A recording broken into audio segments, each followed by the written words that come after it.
l'objectif que nous visons est de pouvoir recueillir des recommandations fortes, de partager les expériences avec les uns et les autres pour pouvoir les soumettre aux décideurs. Ça pourrait servir un peu de levier pour voir un peu dans quelle mesure les équipements agricoles peuvent être renforcés.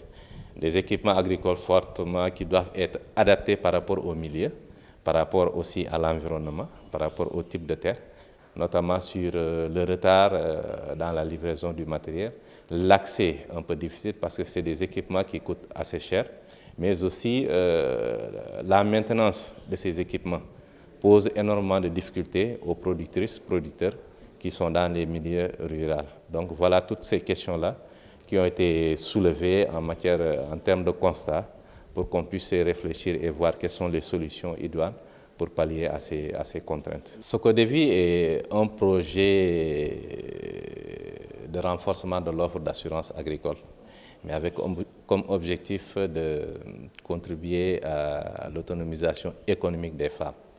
Et ces activités que nous menons s'orientent spécifiquement vers les femmes, parce qu'elles sont agricultrices, elles sont productrices et ont difficilement accès aux équipements agricoles.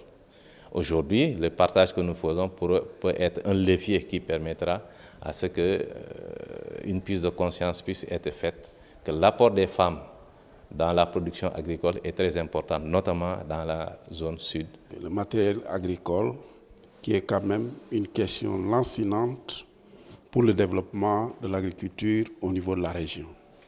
Vous n'êtes pas sans savoir les efforts que l'État met chaque année par les subventions pour équiper le milieu rural.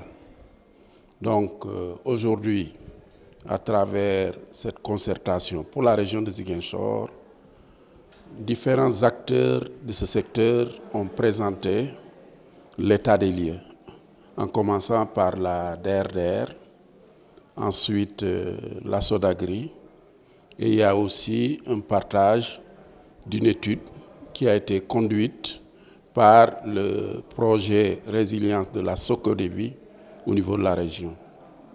Le constat est que malgré les efforts, nous sommes en deçà des attentes parce que le monde rural de la région de Ziguinchor reste encore très sous-équipé, comme l'a démontré d'ailleurs le projet.